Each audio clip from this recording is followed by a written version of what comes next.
We better be good.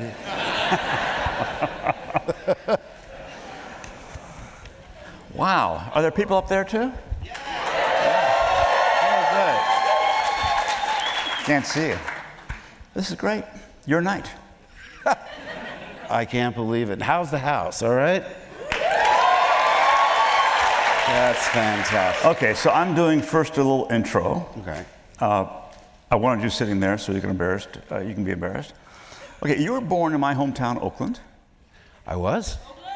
Yeah. Yep. One of 7 children.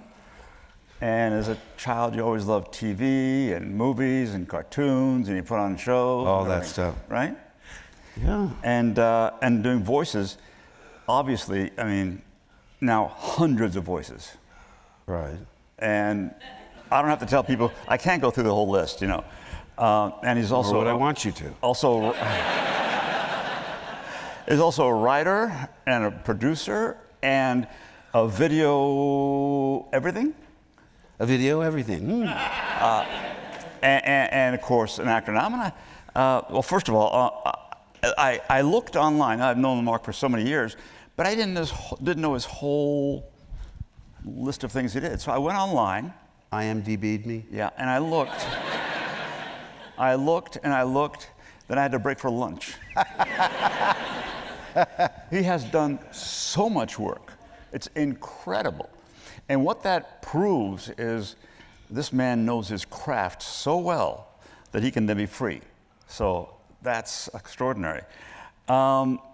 Okay, you've won a BAFTA award, you've done TV series, everything. Okay, I am going to now ask questions that you guys won't ask. You will have a chance.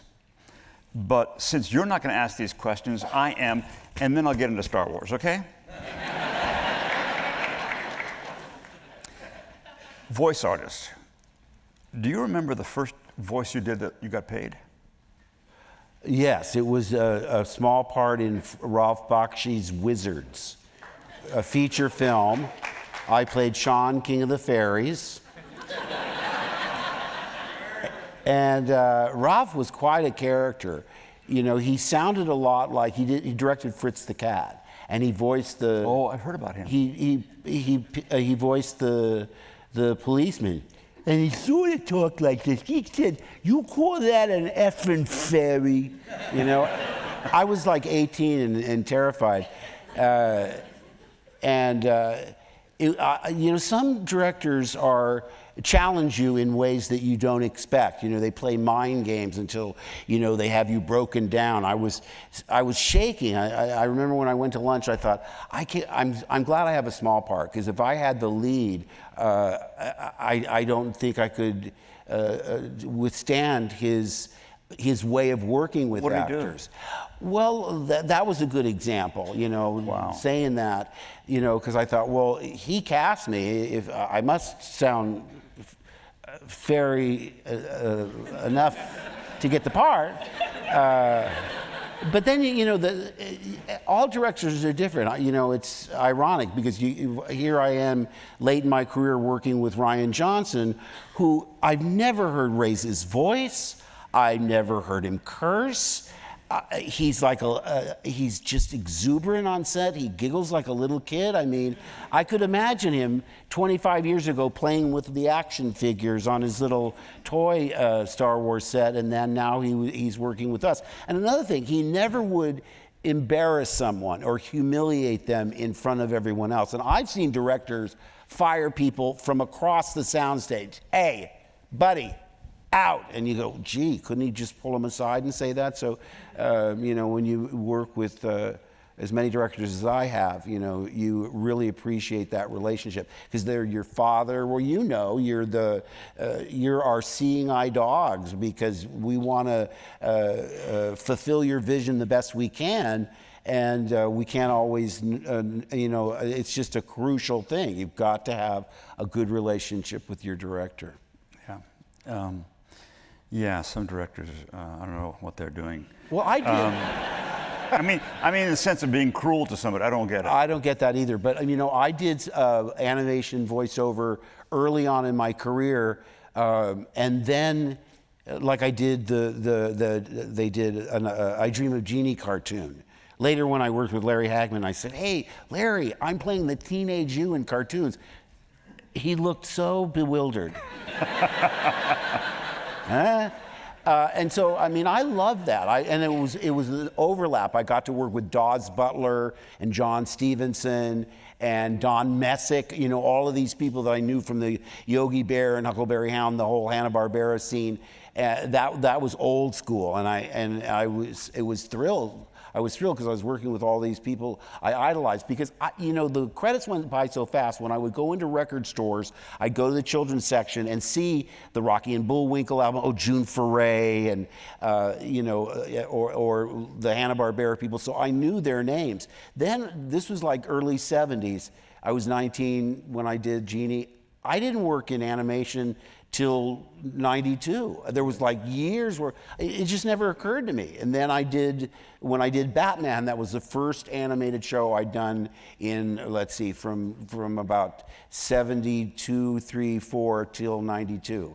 I don't know why, because I loved it. I took to it like a duck to water, because what I love about animation is they cast with their ears, not their eyes. So you're going to get parts that you would never be right for if you're on camera, because you're too this, you're too that, you're this, or your eye color's wrong, whatever. You know, because people will say, well, you know, can you add like 20 pounds to that voice? So you just sound a lot heavier. You know, you just do it. And I'm in awe of voiceover actors. They're so talented. It seems to me that, you know, it's unfair that they call them voice-over actors, because it marginalizes them in a way they don't deserve. First and foremost, they are incredibly good actors, as good as anyone I've worked with on stage, television, screen, and they're so versatile. I mean, they come out of improv, out of stand-up comedy, and out of, you know, just acting. I thought it was funny one time, because when you first go to voiceover acting, if you're famous, they think you're slumming it, you know, you're not really committed to it. And once they realize that, you know, you're on time, you don't have an entourage, you want to learn and work with the other actors, they sort of said, you know, you're not like most face actors. I said, what did you say? And it turns out they call on-camera people face actors. So they have their revenge in a way. But it's the same with you. I'm sure you get this all the time, you know, because with your puppetry, they think you just do the voice, or that you're not a legitimate actor, when someone that sees it from my end knows how not only are you great actors, you put every ounce of your body into the physicality of the puppet. And I was mad for puppets when I was a kid. I loved hand puppets, but I really wanted a marionette. They were too expensive. I'd make them in arts and crafts. I'd make them out of socks. So when the Muppets came along, this was revolutionary to me. I mean, I knew they weren't hand puppets, they weren't marionettes, they were and you had a real hand going on, and hands are so expressive. I was so mad for the Muppets that I remember, if you were on, well, it wasn't a problem if you were on Mike Douglas. Hollywood Palace was on Saturday, so that wasn't a school night. Wow. But Ed Sullivan was a school night. And if the Muppets were on, if I had my teeth brushed, my homework done, I was in my pajamas, I'd get to stay up that extra half hour, because it was the Muppets. Wow. You and Don Rickles and who else? Well, the Beatles and all those kind of people. But being one of 7 children, my father was in the Navy, so he was a very strict disciplinarian. And I always thought, why are bedtimes so enforced? And then I thought, I had 3 children. It totally, you know, you totally understand why you want to have a little peace and quiet and get us monsters off to bed as soon as possible. I want to have one more question about, because I know these guys want to get into Star Wars, but one more question about voices. What is something about being a voice artist that most people don't know? Well, a lot of people say, hey, listen to this, this is pretty good. I do Homer Simpson. And you go, yeah, that's good. And I have people come up to me that do spot on Joker. I'm really surprised. But they tend to think, oh, you do funny voices. They don't, people don't come up to me and say, oh, I could be on Broadway or I could be in the movies or whatever. It's more accessible, I think, to people. Since they do a good impression of X, Y, or Z, they say, so how could I get into voiceover? And I hate to tell people this because I go and talk at schools and so forth and universities. They ask me, my goal is to talk you out of show business. Number one, I want to eliminate the competition. If you're too good, that's less chance that I'll get the job. But seriously, I say if there's anything else that you like, even remotely, do that.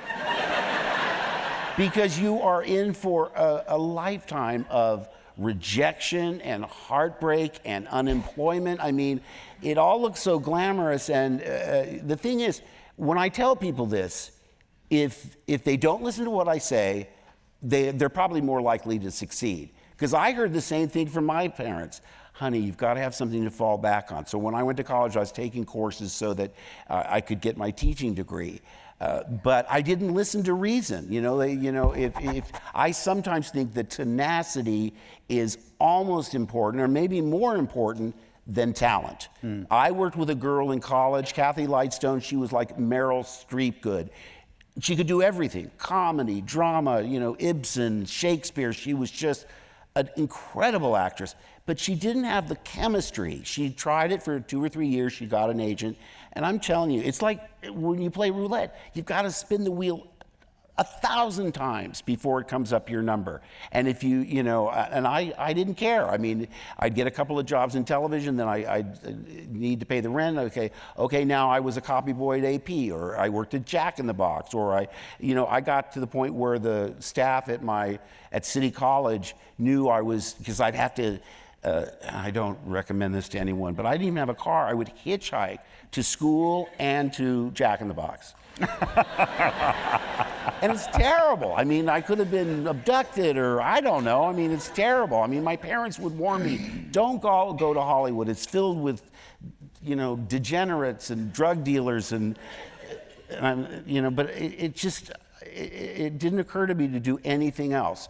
I've said before, I mean, I got the bug really early because I saw Clarence Nash on a Disney TV show doing Donald Duck. I must have been 4 or 5, and the light bulb went off on my head. I was already mad for the comic strips that were delivered to my door every day. I loved the ones I couldn't read, the ones that were silent, Little King and Henry and so forth. I probably learned to read from Peanuts and so forth. And comic books and cartoons and TV. My parents were really worried about me. They thought, he's just not right, Sue. But anyway, I'm watching, and all of a sudden I see this man in a suit in front of a microphone doing Donald Duck, and this light bulb went on. Somebody gets up in the morning, has breakfast, kisses his wife goodbye, drives in a car, and does Donald Duck. and gets paid for it. I want that job. I did a terrible Donald Duck, but then I really started keying in on the voices in cartoons. So, I mean, a lot of people say, oh, you fell back on cartoons because you couldn't get movies. No, I aspired to do animation all my life. It was just a thrill to do it. There are other pivotal moments. When I saw King Kong, I must have been 7, and it was on the $1 Million Movie when we were living in New York. So it was on every day for 5 days in a row at 4 o'clock. And I saw it Monday at 4 o'clock. I was traumatized. I mean, it was so tragic to me what happened to that poor ape.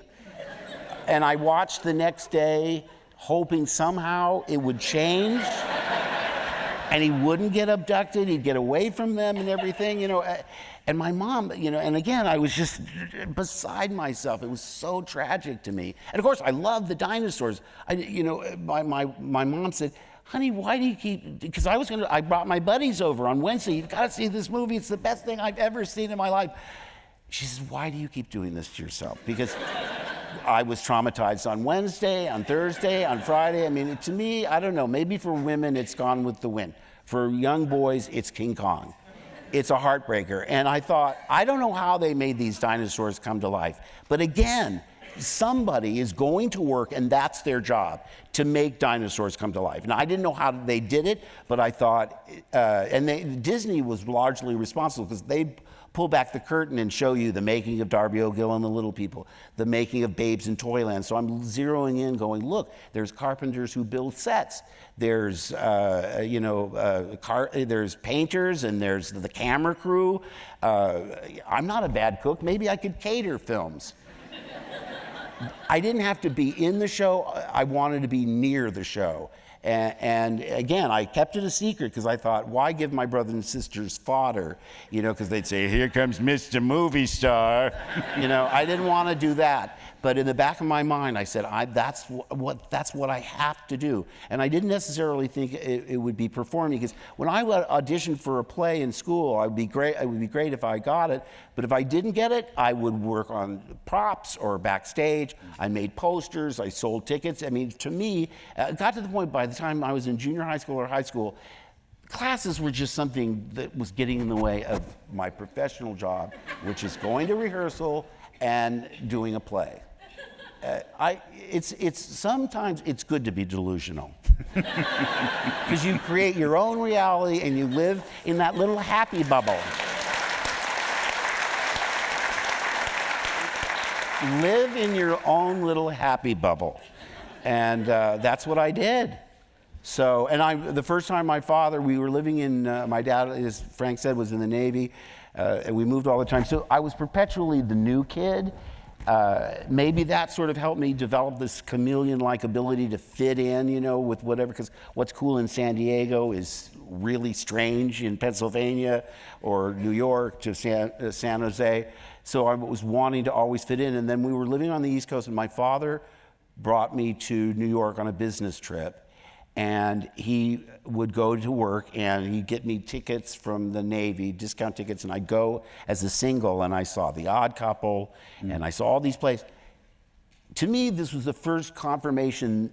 See, they were real people on the stage. I didn't know where they made movies, vaguely Hollywood, but they were just fantasy in a way. Here, these were real people. I remember I'd go by the stage door. I wouldn't approach them and ask for their autographs, but I wanted to see Oscar and Felix and the poker players come out of the stage door, just to reaffirm, this is a job. These people go to work, and they make these people laugh so hard, myself included.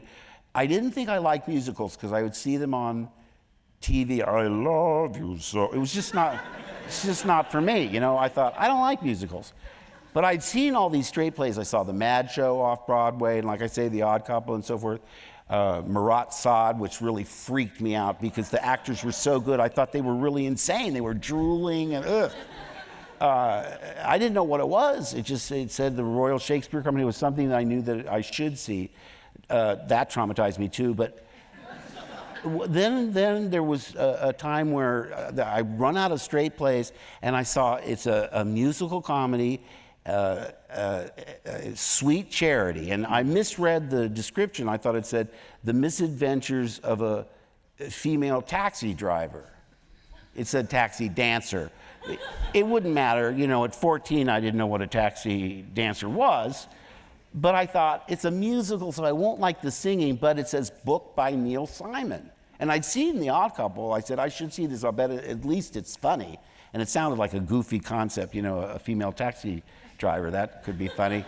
So I went and saw it, and again, I was totally unprepared. The choreography in the film is a recreation, because Fosse did both productions. And it was a stunner. I was up in the balcony, I always got the cheapest seats, and I never seen anything like it. It was, I thought, because my parents wouldn't let me go see anything that even remotely came close to being adult themed. And my father had no idea what this was about, and I was sort of working it out myself, but it was just sexy, it was funny. I'd never seen people move that way. I was bowled over, and that sort of opened up a whole new world to me, where then I was more accepting, and I saw Fiddler on the Roof. It wasn't Jeanette MacDonald and Nelson Eddy. This told a story, steeped in Jewish history. Cabaret. again, 1931 Nazi Germany, such ambitious themes. I thought I was really holding myself back, and since I've become a fan of Damn Yankees and How to Succeed in Business, and theater, like I say, it was a major catalyst in me realizing that at the very worst, even though I didn't know anybody in Hollywood, and I read books. If I'd get obsessed with like the Marx Brothers, and then I'd read every book I could about the Marx Brothers or Laurel and Hardy or whoever. So I read a lot about theater, and I knew you could go and there were open auditions, even if you didn't have an agent. And I thought, well, I'll be a waiter or a taxi driver or, like any other struggling actor. It was a goal of mine. Then I'll go to New York and I'll do theater and make my way that way. This is a great place to change because, again, this is the last little section, a couple of questions, and we're going to Star Wars. I just come back from the tour, and I always am tempted to say to the interviewer, I'll answer any question you want, but I don't want to talk about Star Wars. But what I want to do is, you guys are probably going to ask questions about Star Wars. I'm going to ask some questions that you wouldn't ask, okay? So, you were in about a half a dozen Broadway plays. Right. And people don't know that. They don't know that about you. How not only do they not know, but people in Hollywood wouldn't know. I mean, I a lot of times you have to understand the commitment. I did Harrigan and Hart, which was not a success, but between doing it out of town and doing the at the Goodspeed, the tryout production and so forth, it took 20 months of my life. Now I go back to Los Angeles, and most people said, "Oh, are you still in the business?" Like I'd retired or something. Chita Rivera knew, but she knows all about theater. So I was so thrilled that she knew. She said, "Honey, I've been in a lot of stinkers." So she was in 1491, which closed by Act 2, right? As they say in the producers. But so really, only the people in the tri-state area will actually know who's on Broadway, in New York and Connecticut and New Jersey and so forth. It's a whole separate world. I mean, Hollywood doesn't care what Broadway's doing. Broadway doesn't care what Hollywood's doing. You know what? But the thing is, you didn't take easy parts. I mean, you took Mozart and Amadeus. Right. And then on the whole, yeah.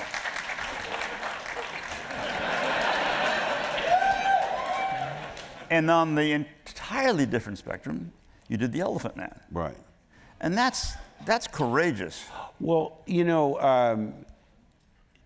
I'd seen the production with Tim Curry as Mozart and Ian McKellen as Salieri. And what struck me, because I thought, okay, it's going to be a history lesson about, a biography of Mozart. And I was just struck at how I related to Mozart so much, because here he wrote this celestial, heavenly music, and he was kind of coarse, and he was like a rock star. He just was so impudent and saucy, and it really appealed to me. I adore Tim, and I've worked with him many times in voiceover, and he's a great guy. And someone said, they're going to replace them. You really should try out. Sir Peter Hall had never seen Star Wars, so that gave me confidence, because a lot of times... No, seriously. It's like I wanted to go out for Midnight Express that Brad Davis did, and they said, no, we don't need to see Mark. We've seen Star Wars. I said, well, if you've only seen that, how can you? I got to get in the room so that I can walk and talk and tie my shoelaces and chew bubblegum at the same time. I thought it was unfair that you'd be dismissed because, well, we've seen Star Wars and we know he's not right for that. In New York, they have open auditions. Even if you don't have an agent, you can sign up and wait for 6 hours from 8 a.m. and they see you at 5:30, but you're seen. So, and I had a lot of experience on the stage, both in school and then 4 semesters at City College in Los Angeles. So, the fact that I could do dialects, that I had, movement and presence, he was really surprised. And I wound up doing the national tour with John Wood, and then they put me in the Broadway production, which is a very unusual experience, because when you're doing it for 7 months with the same cast, then they take you and put you in the New York production there's a put-in rehearsal in the afternoon, but then the very next night, you have one day off, then you go in the next night. It's like that Twilight Zone episode where the guy wakes up and his wife's not really his wife, his son's not really, because everyone was wearing the right costumes and so forth, but they were all different people. So, and you know, your first scene with Constanza is running around and jumping on top of her and playing meow and playing cats, and you're mauling her. It's like you meet the actress, how do you do? Now let me maul you. Only in this business would something like that happen. Were you when you did any stage, especially your Broadway stuff, were you confident or were you nervous? I always have a certain amount of performance anxiety. I mean, I'm not really relaxed. I do deep breathing exercises. And what happens is the minute you get out, like today, I was like, I overthink things. So I'm sitting there thinking, what am I going to talk about at the 90-second live? I hope there's no math question. I'm screwed. Because science is, my brother's the doctor. He's still considered the success of the family because science beats the arts, Dr. Hamill. But I overthink these things because I thought, well, I don't want to say the same old stories everybody's sick of, that my kids now can mouth as I tell them. But and then once I get out here and you feel the warmth of the audience, then you relax completely. What I love doing are the real challenging things, like when I did a Broadway musical, I thought, well, I can carry a tune, but I don't have range. I'll never be able to play Billy Bigelow in Carousel. I would be able to play Finch in How to Succeed. So, I can sing Happy Birthday. I can't sing the Star Spangled Banner. It's just the range is too broad. So I auditioned, and the acting they thought was fine. Then they put on some music and said, just move to the music to see if I could have rhythm in my body. And then they said, okay, we want you to do this, but we want you to go to dance class. So I went to dance class, I think it was Monday, Wednesday, and Friday, for about 6 weeks before the first rehearsal. And then we're up in Connecticut. And there was clog dancing involved because it was a turn-of-the-century musical biography of Harrigan and Hart. And on the first day of rehearsal, I thought, I'm not going to tell them, that they've taught me all this. I'm just going to really wow them, because the people in the show, that's all they've done were musicals, So what took me 6 weeks to learn, they learned before lunchtime. So outwardly, I'm going, that's wonderful. Inside, I'm going, I hate these people. But again, they're wondering, are you a team player? Are you going to be a diva? Are you going to come late? Are you going to have, your own chef? No, you get in there, you work with it. That's why, I love the crew. I don't understand anybody that goes, don't look me in the eye. I have to have everybody look me in my eye. I want to know everybody on the crew. If I don't know their name, I know their job. And I'm not trying to say, oh, I'm such a nice person. It's just that they're part of the family.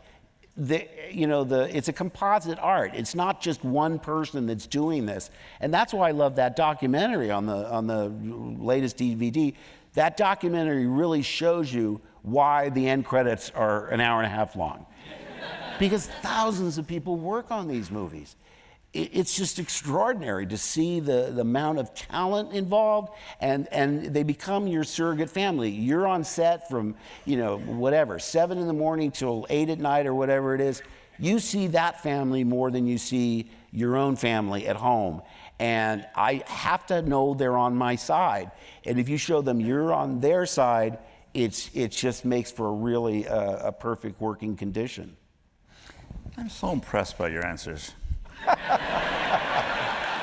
am.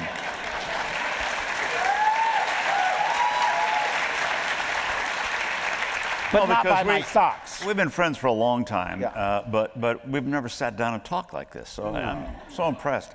Hey, I wanted to just ask you, I said, after seeing Muppet Guys Talking, have you seen this documentary? My only complaint, it's too short. I wanted another 90 minutes at least. And I thought, I've got to restrain myself because I'm going to spend all the time tonight asking Frank questions. No.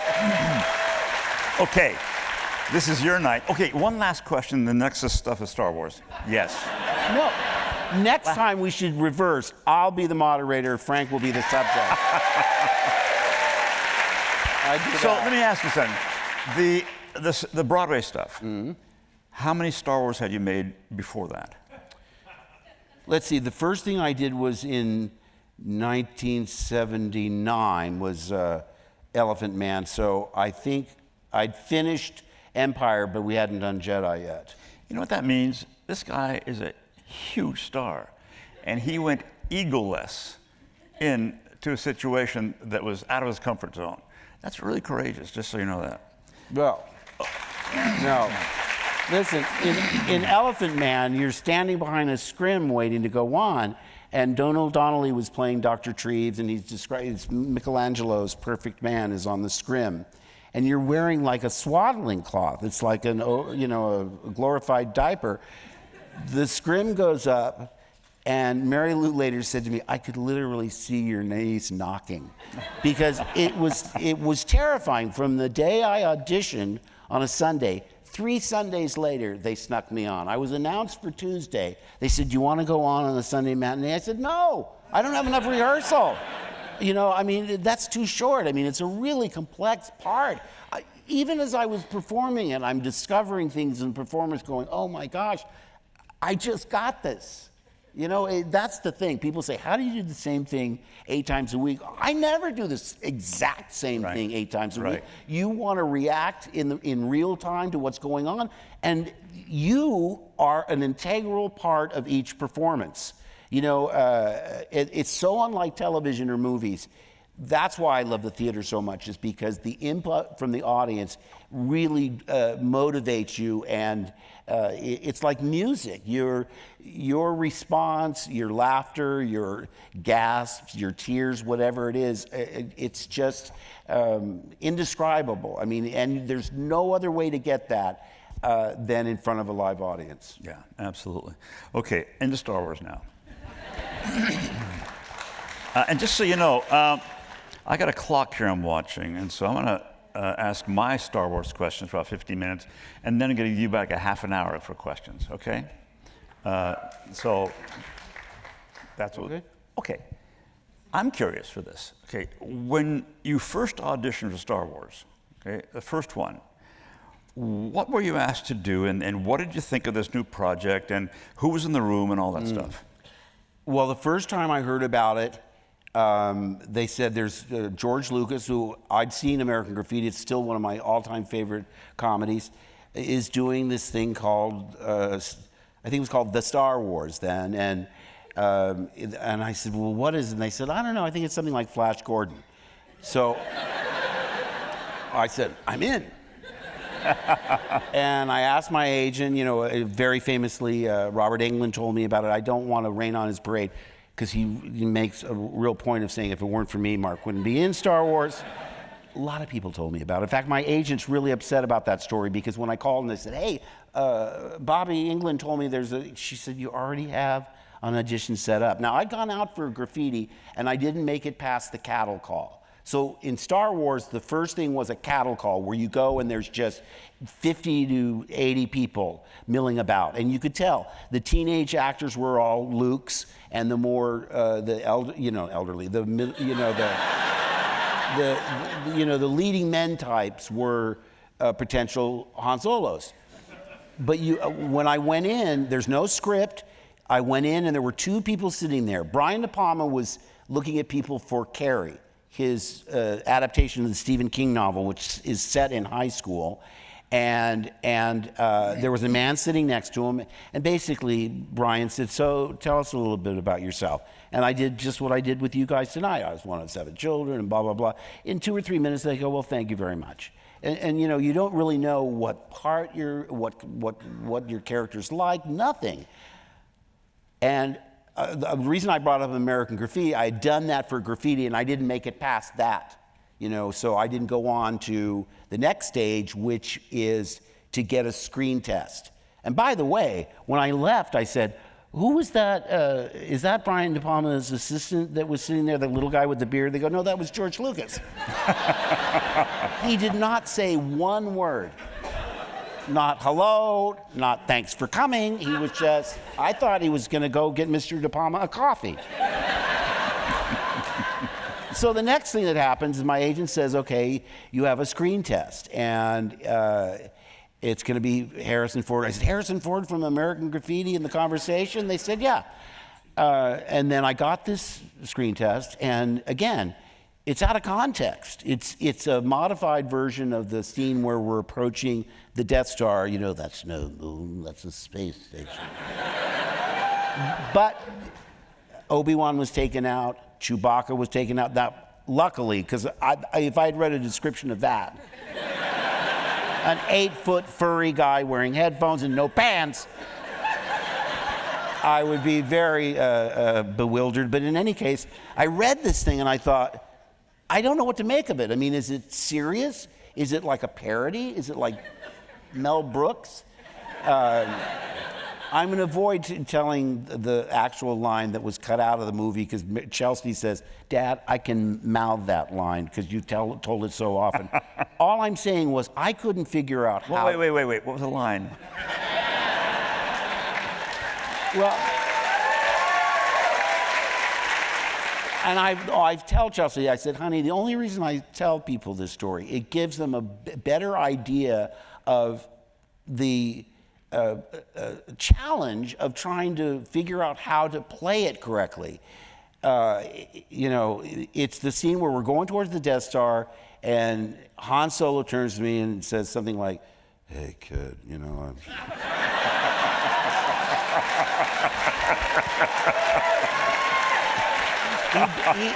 He basically says, I've held up my side of the bargain. As soon as we get to so-and-so, you and the droids are out of here. So he says he's going to dump us as soon as, you know, we get to such and such. And the line was, again, this is amazing because this is 1976. It doesn't appear in the eventual screenplay. Thank goodness. Because I could diagram the sentence, I knew what it meant, but I said, the real challenge is to make it sound like it's coming off the top of my head, like, you know, like I'm saying it for the first time, and the line was, but we can't turn back. Fear is their greatest defense. I doubt if the actual security there is any greater than it was on Aquilai or Sullust. And what there is most likely directed towards a large-scale assault.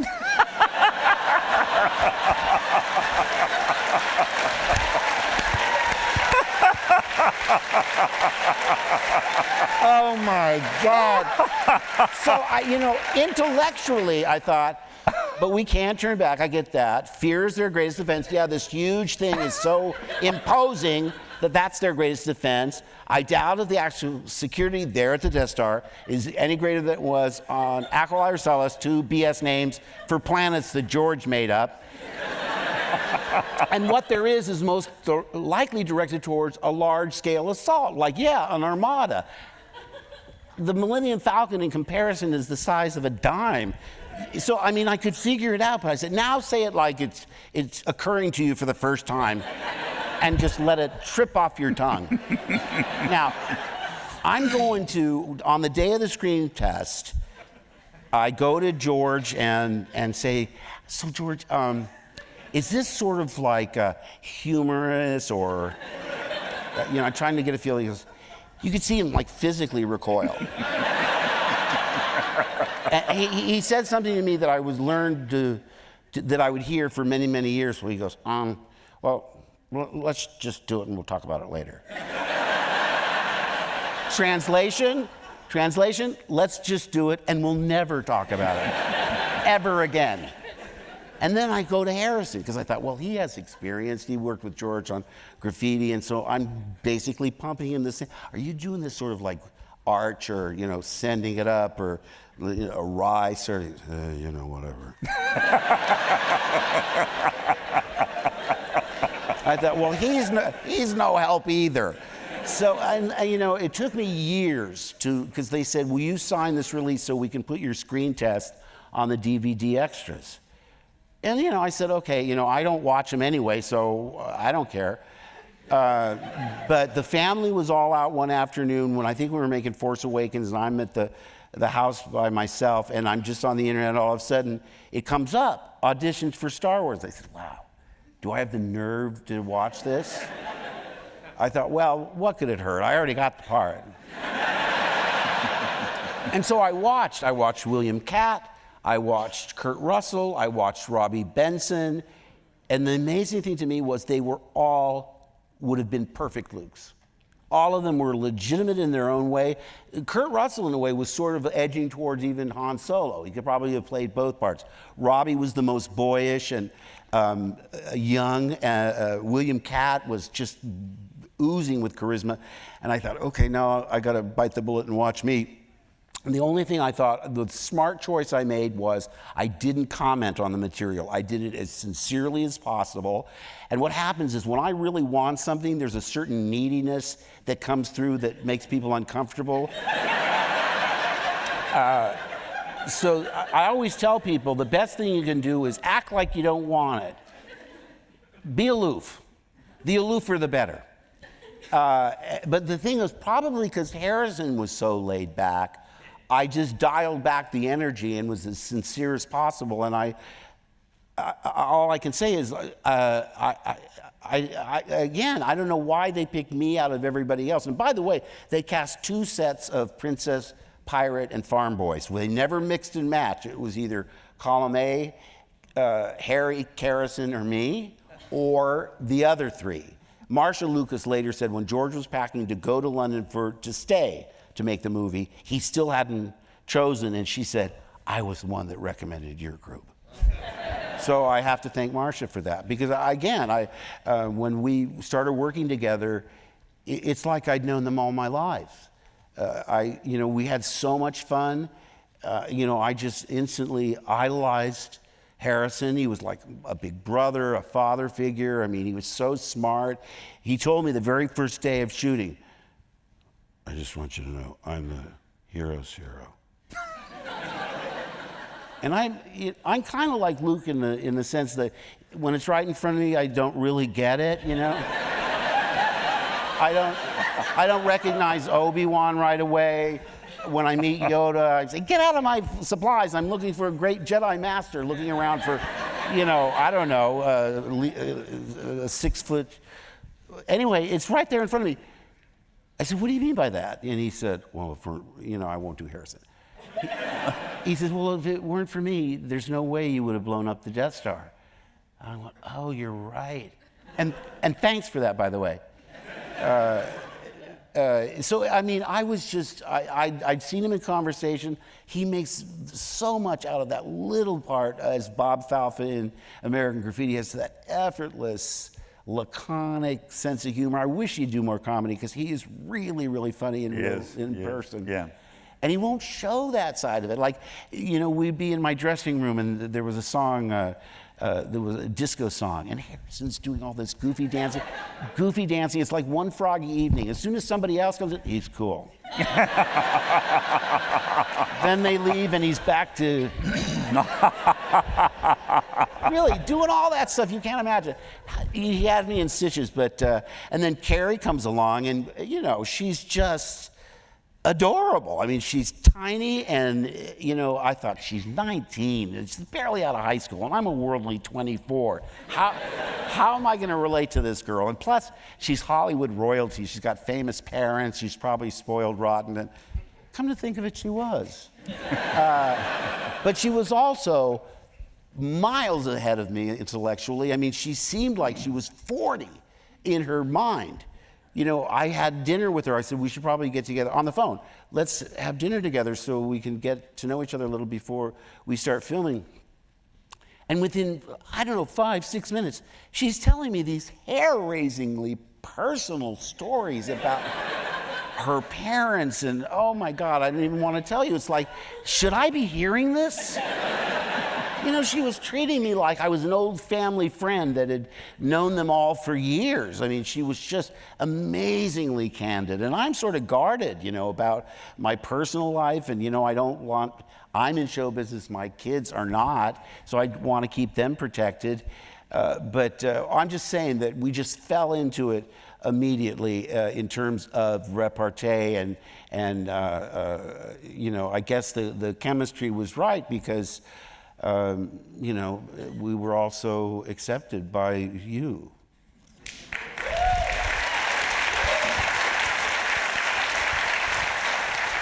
And Carrie said, she would, she would say, you know, she saw the movie and she said, you know, that freshly punched look you have, that'll take you far.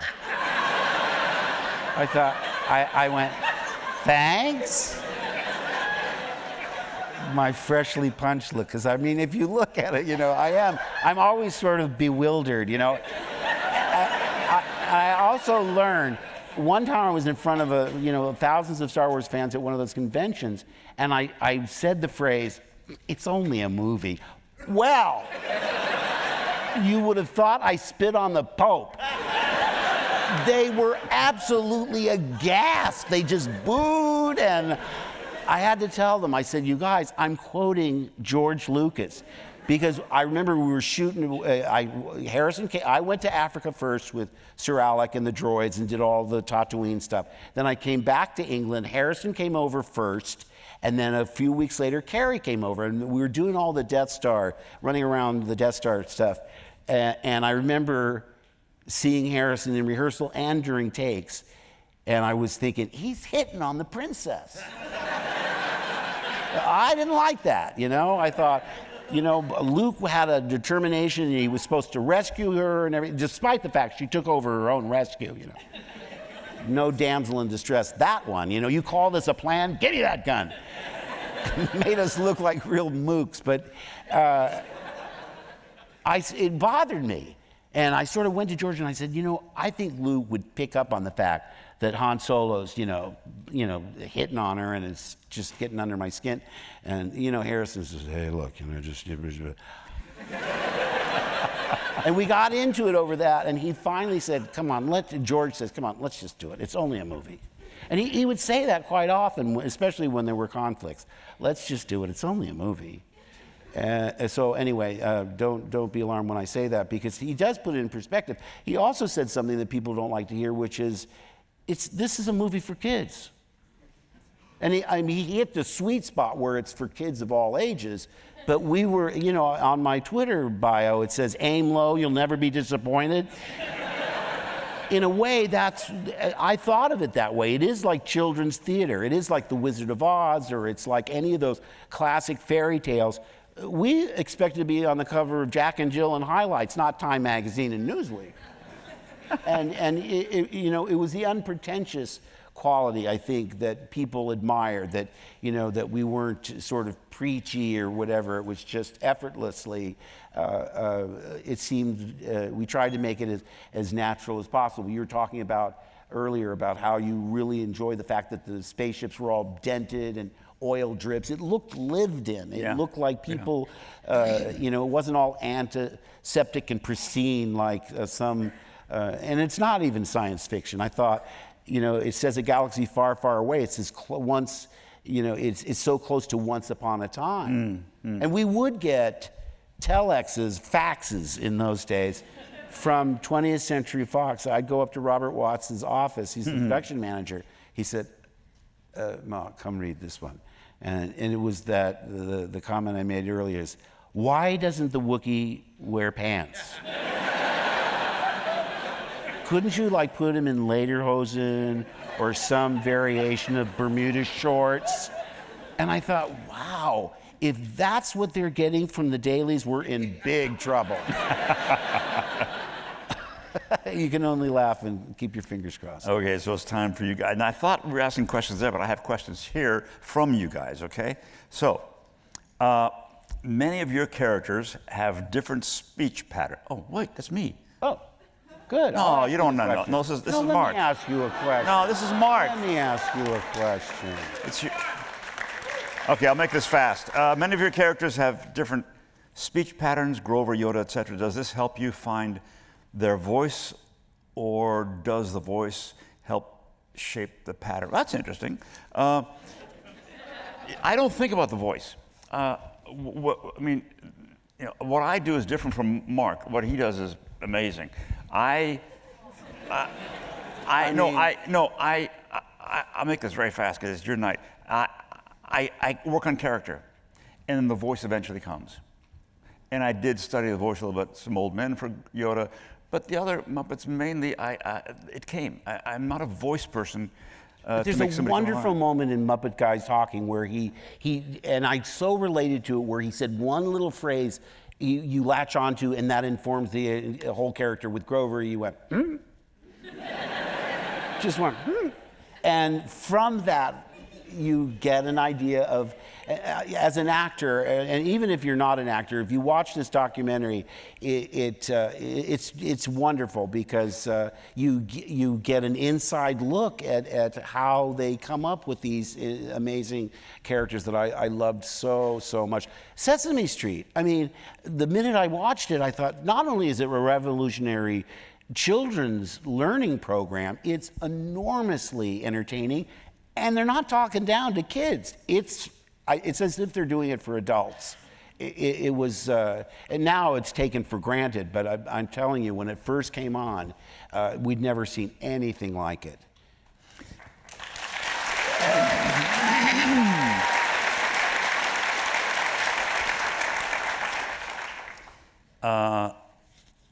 Okay, this is for kind of mainly you, but what was it like for the two of you to do scenes together, and did Yoda feel like a something fellow actor? What was that?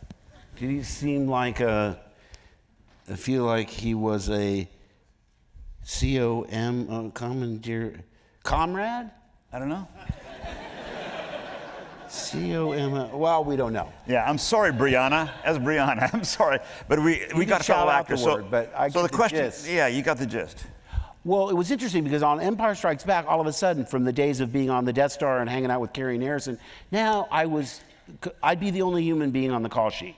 It would say, actor Mark Hamill, role Luke Skywalker, props, Yoda, snakes, R2-D2, lizards, and we would rehearse and so forth.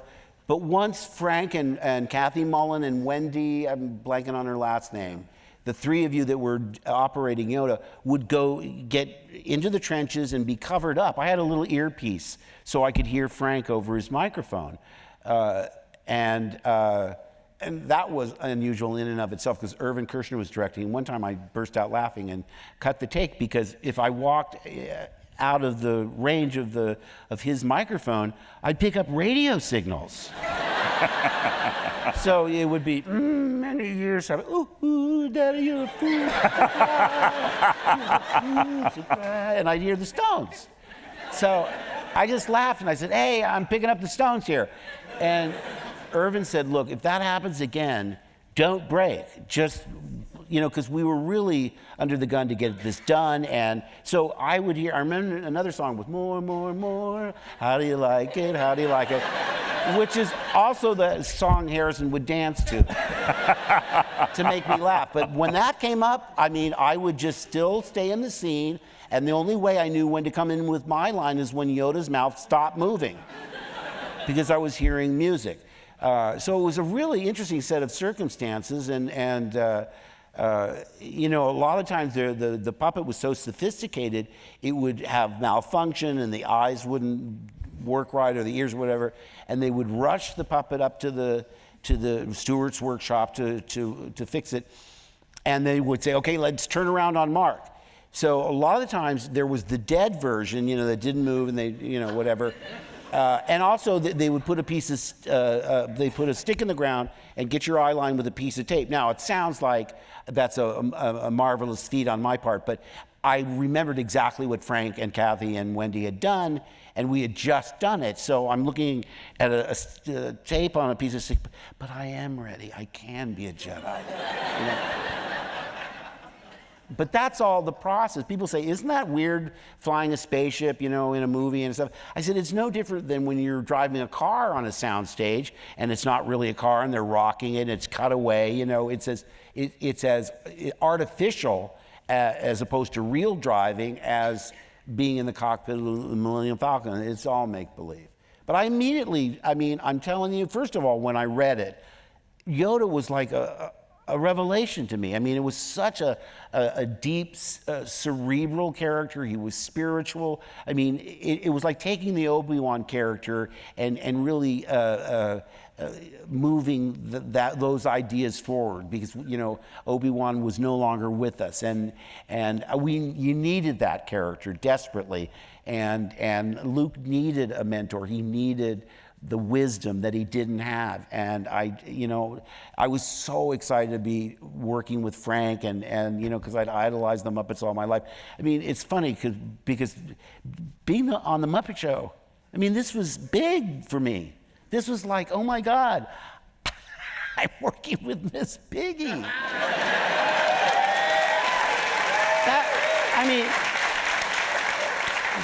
She's as big a star as Meryl Streep to me. And I'm telling you, all of these things that have happened to me, I so appreciate them. You know what I'm saying? It's like, I don't take it for granted. I'm like, oh, okay, I'm in Star Wars now. Oh, sure, I'll do the Muppet Show. I'm like, I'll do the Muppet Show.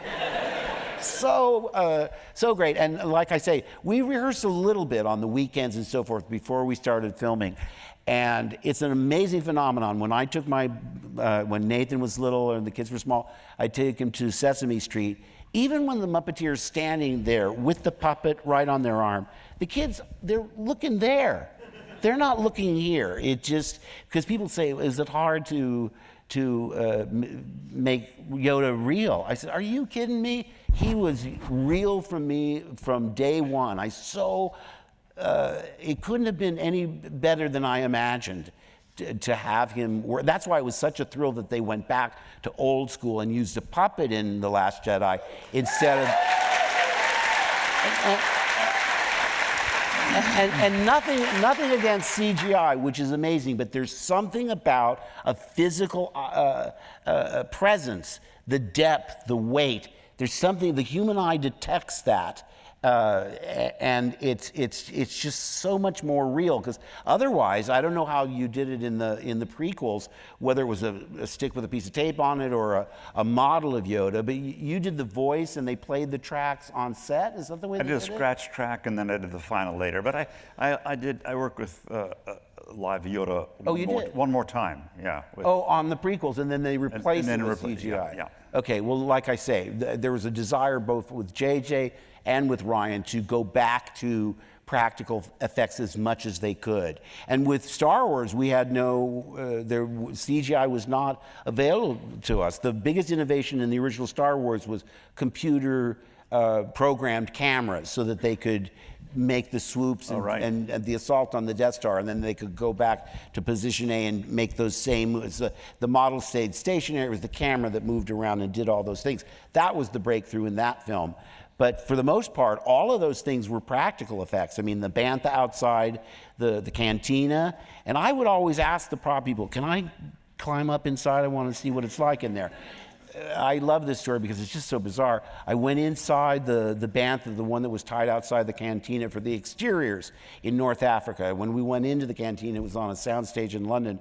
But I'm inside the bantha, and I'm looking around with my little flashlight, because there was a crowbar where you could move its head up and down, and somebody could swish the tail. Very rudimentary, sort of oversized prop. But the inside was covered with paper mache. And I remember turning sideways, there was a review of a David Bowie live in Paris. And I read the whole review, and I thought, you have one of those moments where you go, this is a situation I never anticipated.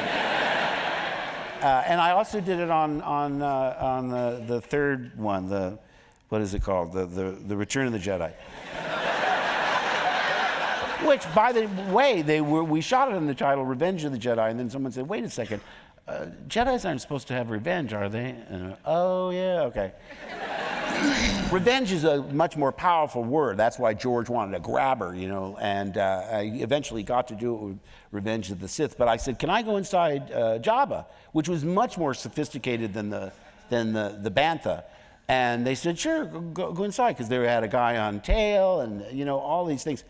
And the one thing that I remember was, it was like a sauna in there, When I came out, my dresser was like, oh, Mark, what did you do? Because I was, I looked like a drowned rat. I was sweating, and I had to go back. And change into the other outfit and get my hair dried and my makeup changed and all that. But I loved, if you're a film fan, I was never in my dressing room. I was up in the creature shop. I watched Stuart Freeburn pour the mold. They'd whip up the foam for Yoda. He would let me do tasks. I love to get my hands on things and like that cameo in Jedi. I didn't know they were going to bill me. I just said I'd love to do a motion capture character. They said it's the voice of Mark. No, I went down on a Saturday and I had a motion capture suit, and they had this big beach ball that was representing BB-8, so that Dabusque was the right size. And by the way, that's a salute to Bob Dusque, who's the one of the effects men on the movie. But there's Easter eggs that to this day I haven't revealed that are in those movies. Yeah. But the only reason I said, if you let me do such and such, I won't tell anybody. Not billed and not paid, but just do it for the fun of it. Because, I've said this many times. If you can't have fun making a Star Wars movie, something's really wrong with you. It's just fun all day long. And I'd think, I'd be in that situation like when we were getting ready to swing across with the princess. I was thinking, I've done this before. I played Zorro in my backyard. I played Robin Hood. I played all these things. Now I have all these grown-ups helping me play Zorro and Robin Hood. So I used my sister's jump rope and broke it and got in trouble. Now I'm in a harness, and there's all these people that will protect me and allow me to do that. It was just fantastic. Wow. I'll try and keep my answers short. I'm sorry. Let me butt in for a second. Just so you know, I've said this all the time, and I just want people to know this, that about half of Yoda is him. If he didn't believe in Yoda, it wouldn't work. So that is so kind of you to say, because I disagree. I think he's absolutely true. Yoda. Next question. Okay. He's so real. Next question. Anybody. What is your favorite behind-the-scenes memory for Star Wars? Or anytime. Caroline. Again, it's just so many. I mean, I just mentioned swinging across with the princess. Normally, you do things over and over again. You do a master where you see everything, then you go in for a two-shot with two people, then over the shoulder for a close-up, and you're going to do the scene many, many times to get it finished. With the swing across, I was really looking forward to it because I had a harness on. It was the Foy company. They're the same people that developed the harness that flew Peter Pan. Because when Maude Adams did it on Broadway in the teens, she could just swing back and forth. The Foys came up with an idea where they could go this way and then this way and this way. So it's revolutionary. It was the same technique that they've used since Mary Martin in the 50s. And here's my chance to fly. So we're getting ready. I'm in a harness, Carrie's in a harness, and then there's a link that connects us together that we're hidden by our costumes. So camera A ready, camera B. There were 4 cameras rolling. So they go, and on action. The kiss was before. This was just for the swing across. So swing across, and woo, it's wonderful like you thought. And they go, and cut. Good for camera, good for camera, good. Okay, moving on. One take. I said, boy, what a jip. I was really looking forward to this. And I'm having my little tantrum like, and the guy that was flying me said, you want to fly? They just disconnect Carrie. And they disconnected Carrie. He started flying me all over the set.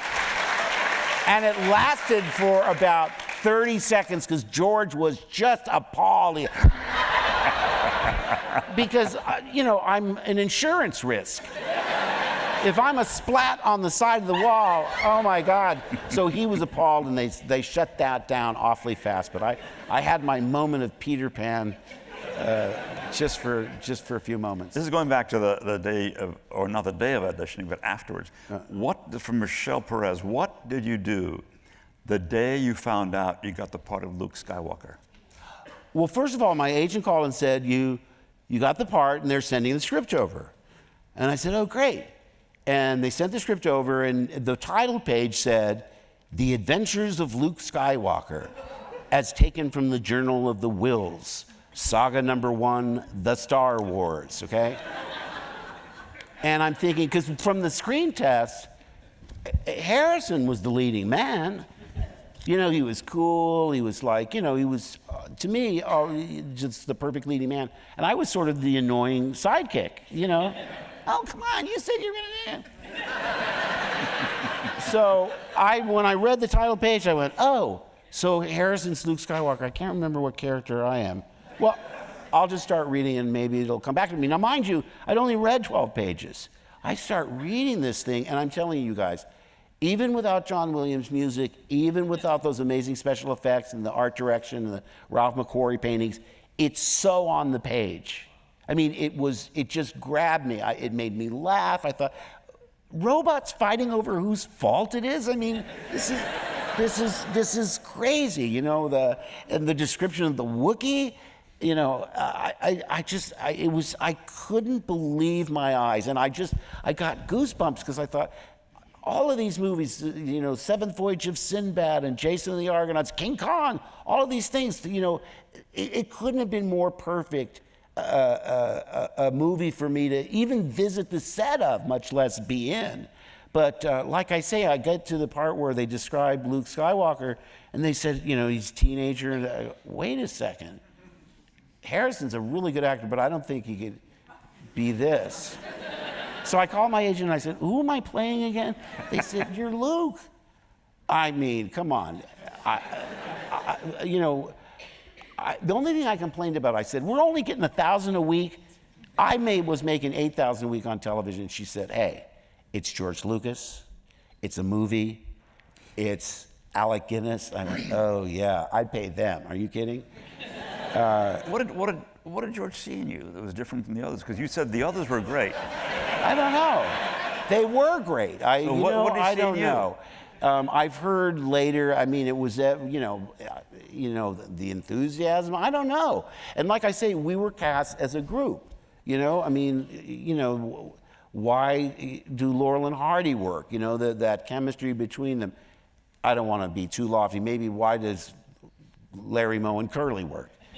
You know, we offset each other perfectly, I guess. But he never really told me this is why. Probably because, you know, I so reflected what he wanted for the character effortlessly. You know, that I was innocent, I was wide-eyed, I was enthusiastic, I was all of those things. But it was weird, you know, the odds of me getting this without knowing. You know, because if he was meant to be cynical and kind of a wise ass, I mean, I'm an actor, I would do that. You know, they did say he was a farm boy. That was probably the only thing I had going for me when I first met George, is that don't be too urban, be as genuine as possible. But I really don't know to this day exactly why. Yeah, I'm glad. Me too. Okay, I'll just ask this one here. If you could recast yourself and Harrison together in any movie outside of Star Wars, what would it be? Oh, gee.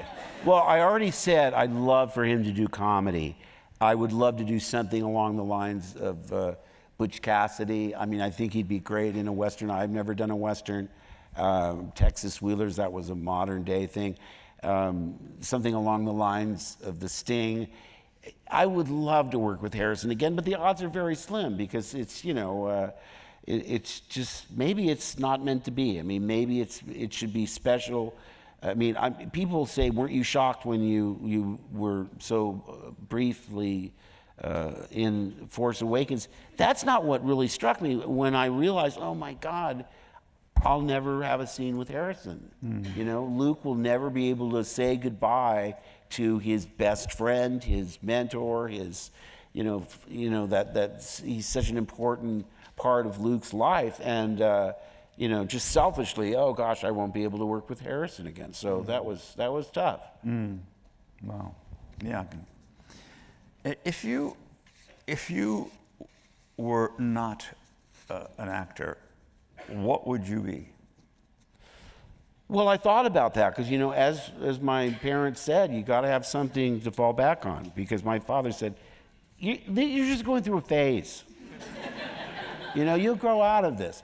I'll tell you something. In 1974, I'd already been on a soap opera for 9 months. I'd guested on dozens and dozens of TV shows.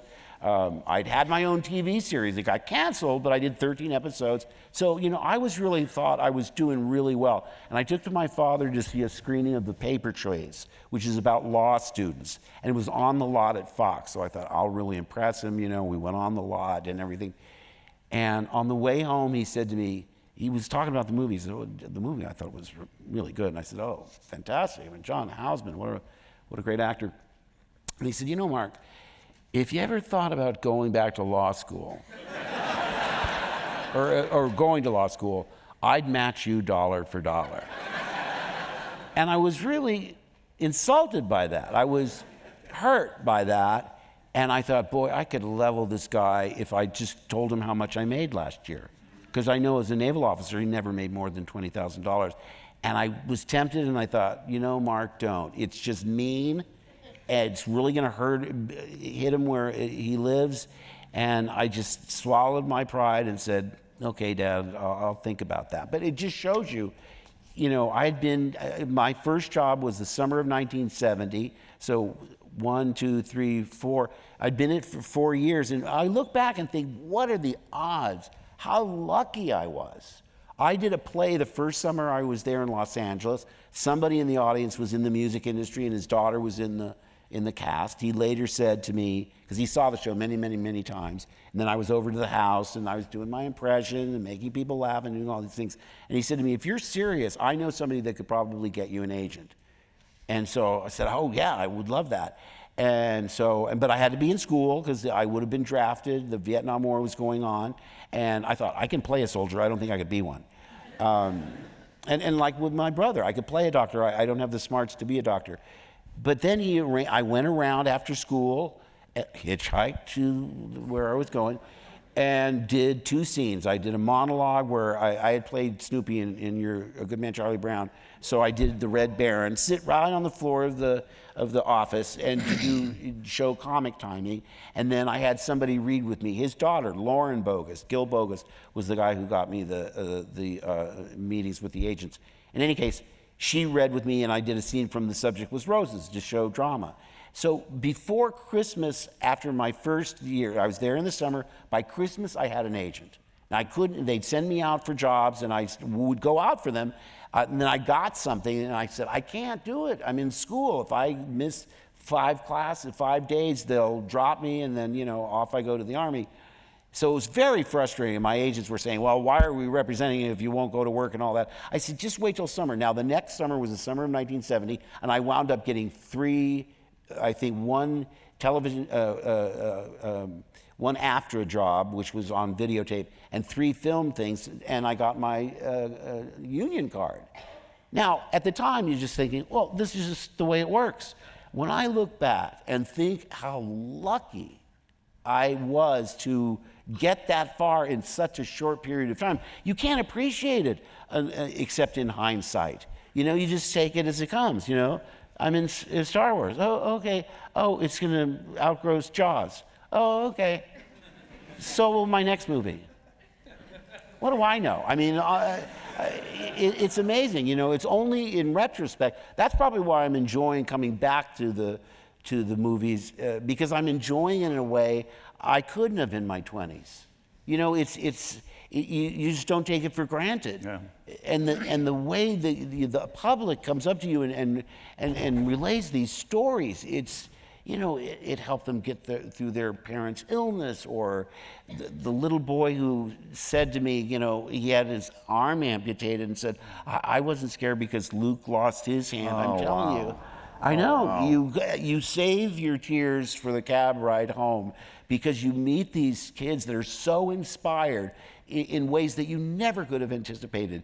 And it's moving in a way. Because, you know, when I go back to my everyday life, you know, it's pick up after the dogs and take the trash out. It's not like, you know, I live up on some celestial mountain in a mad world of champagne parties with Barbra Streisand. It's it's just like, hey, pick up your socks, moron.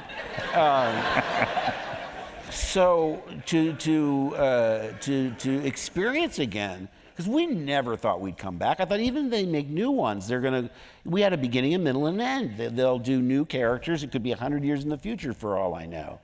So when George said, I have a meeting, let's have a meeting, it was Carrie and I, my wife Mary Lou came, we're getting ready to go over there, and Mary Lou said, what if he wants to do another trilogy?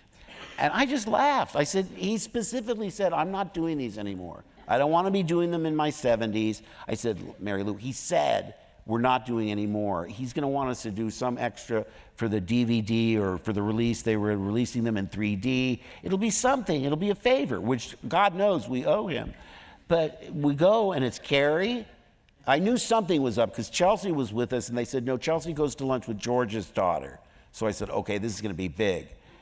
And when he said, okay, well, I'm going to turn over Lucasfilm to Kathy Kennedy, and they want to do another trilogy, and if you don't want to do it, they won't recast. They'll just write your character out. Now, I'm like this.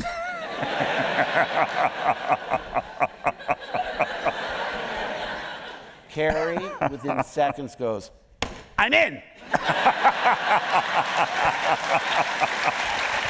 And again, to show you how far ahead of me she was. I always said she's like 6 steps ahead of me. Later, and she immediately said, is there anything in it for Billy? Meaning her daughter.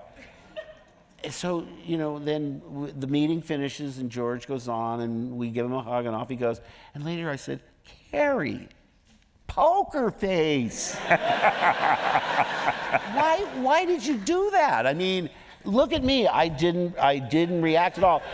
Inside I was going, wah! But outside I was like this.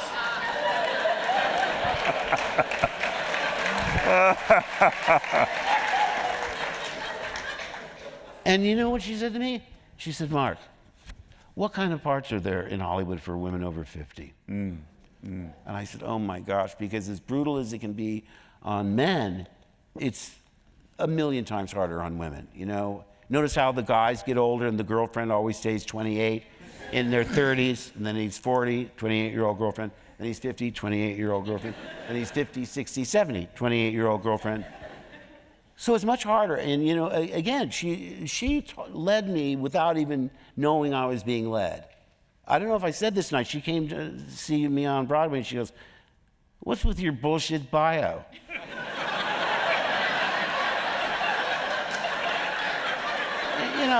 It was like my 3rd or 4th show on Broadway. I'd already done more shows than she had. And I said, what are you talking about? She goes, you don't even mention the movies by name. She goes, what? I said, I mentioned them. She goes, yeah. It says, Hamill, known for a series of space-themed films. Made his Broadway debut in such and such and such and such and such and such. So, and I said to her, I really got my back up. I said, well, it's theater, Carrie. They don't take Star Wars seriously. I mean, the critics probably have it out for me just because I'm in those movies. And she said, Mark, I'm Princess Leia. You're Luke Skywalker. Get used to it and get over yourself.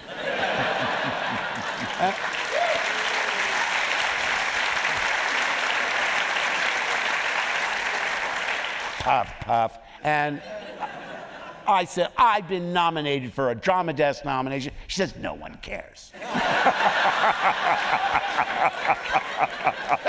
You didn't win, you were just nominated. I said, well, as usual, she was right, but I didn't get it in the moment. I was sort of mad at her. Carrie and I were like real brothers and sisters in more than the way you would anticipate, because I loved her, but she could drive me crazy. She was exasperating in a way that, because I had a real crush on her, don't get me wrong, but I thought, boy, if she were my girlfriend, what a handful. Because she was wonderful, she was entertaining, she was witty, and she was a server, she was all those things that but she was exhausting, I mean, I'd go out with her and I'm thinking, wow, I can't keep up with this woman. And it was the smartest thing we ever did to sort of avoid that. But she was so influential on even when we didn't see each other for years and years and years. And we get into these huge fights. I said, you are so full of yourself. You know, you little spoiled brat from Beverly Hills that had everything given to you on a silver platter, blah, blah, blah. And she said, you know, she would give it back as well as she got it. And we'd fight fiercely. And then, of course, like your real sister, the next time you see her, all that's forgotten, and you're friends again. It was that way. I only tell you that because I don't want to paint this glorified picture of that it was the perfect relationship. It wasn't.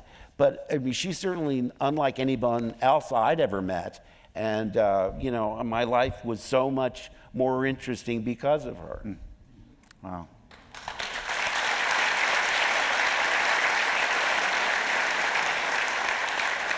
Last question from Gertrude Golenstein, I think.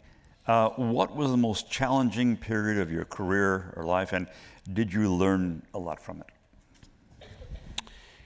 Well, I think Yoda says, you know, failure is an important part of learning. So, I mean, I look back and certain things that I loved the most were the biggest flops of my career. On television, The Texas Wheelers. It was a comedy without a laugh track, which was in those days. It's commonplace now. In 1974, no one had ever seen anything like that. You know, the critics, I remember the New York Times said, probably the finest bucolic comedy since Tobacco Road. We got canceled after 4 episodes, and I was devastated because I said, what I loved about my character was that he was effortlessly funny. He wasn't trying to be funny, but he was a braggart and you know, bragged about all his conquests with women. Gary Busey played my older brother. And he was yeah, I know. I'd never seen anything like Gary. I said, I screen tested him and they said, what do you think? Because it was down to him and another actor. I said, you know, Tom Ligon is a great Broadway actor. He'd be perfect, but that Gary Busey, I mean, he's so authentic, those big...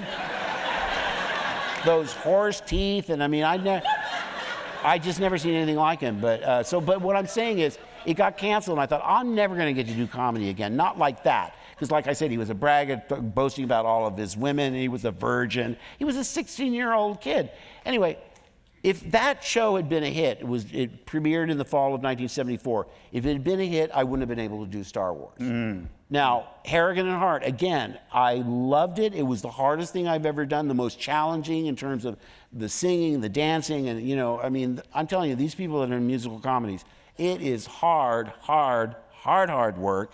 And again, to make it look so effortless, it's just stunning to me. I was crushed when that didn't run. Again, some of my favorite, Slipstream. I said, if this thing goes, it's my only chance of a career as a character actor, because I was playing this ruthless, badass, a man of not many words. But I said, if I have any chance of being a Bond villain, it's this film. And I love that movie, but it just didn't catch on in the box office. Bill Paxton, Bob Peck, Kitty Aldrich, fantastic film, but you know, again, so you don't measure your career by, that's the best thing I ever did because it made $1 bazillion. Some of my favorite things that I cherish on my resume were the biggest commercial failures of my career. So, and I don't regret them. If they say, if you went back, because Harrigan and Hart, from when you did it at Good Speed and Out of Town and on Broadway, 20 months. No, because every month, every day I spent on that, I learned something, and if I could go back, I wouldn't change it. It was meant to be.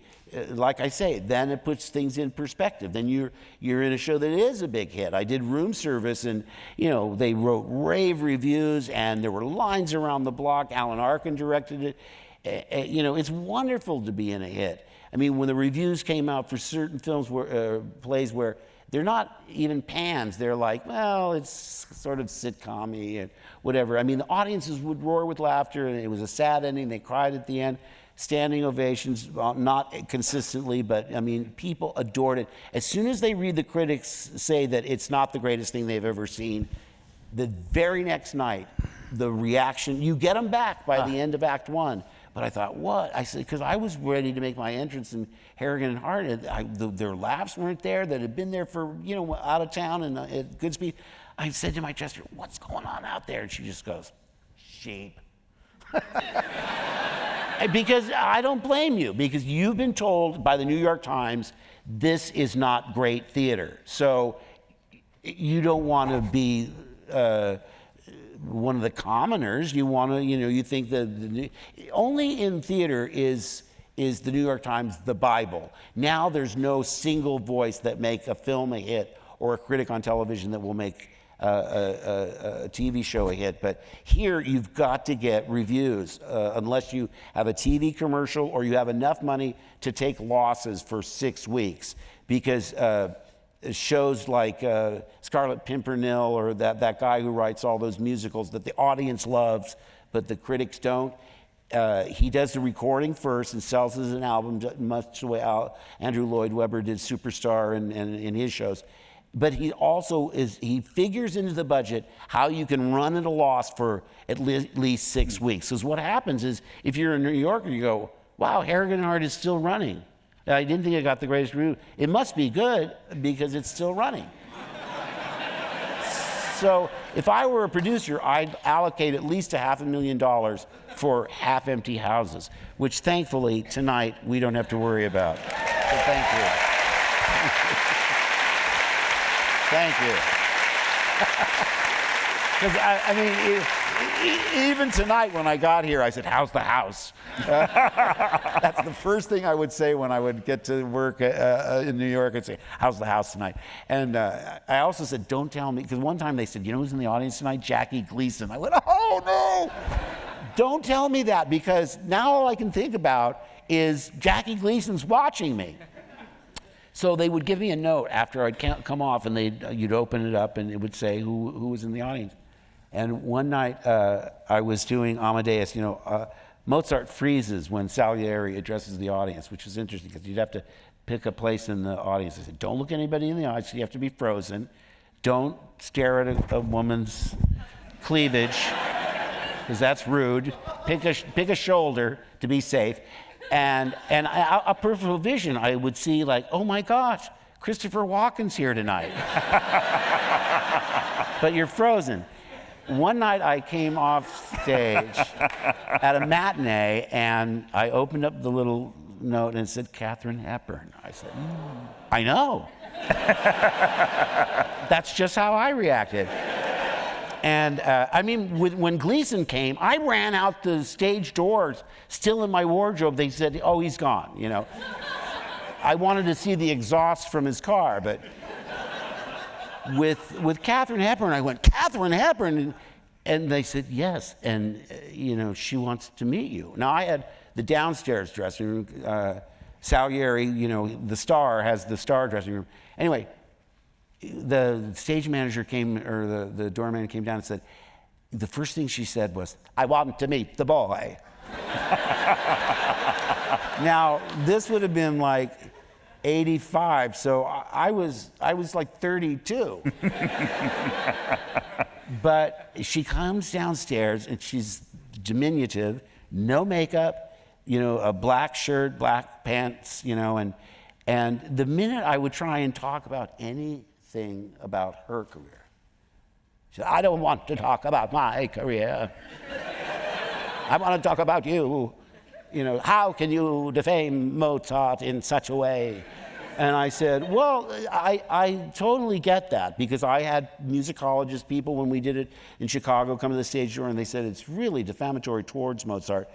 And I really did a lot of research. And not only was he very much similar to the way he is in the play, he liked his wine. He was really enamored of scatological humor, which isn't in the play, thank God. I mean, he would write these long letters to his mother and father on the coach rides, from Vienna and back and forth about, the 165 functions of the a-hole, really? So I guess that was a side to him that, that Peter Schaffer, the playwright, picked up on. And I said to her, because I wanted to reassure her, I said, I felt the same way. I mean, it seems like who is it? It feels odd defaming the memory of somebody this genius. I said, but Miss Hepburn, the way I understood it is, it's being told from the perspective of his arch rival. In fact, he didn't even know he was a rival. Someone that was so insanely jealous of him that he loathed him.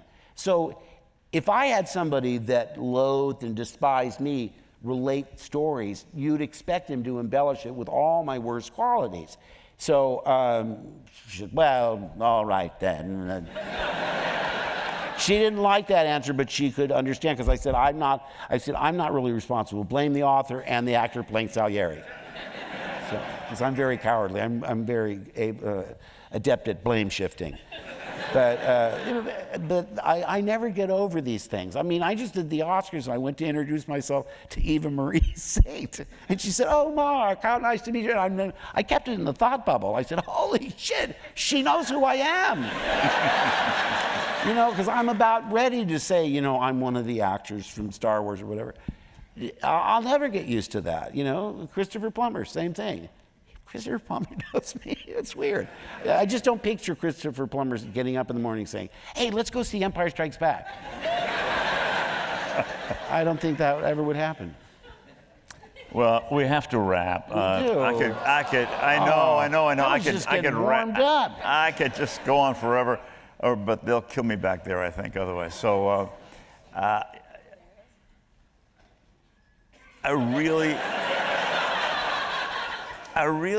I've known you for so long, and now I'm not only impressed but touched by you. Oh, well, listen.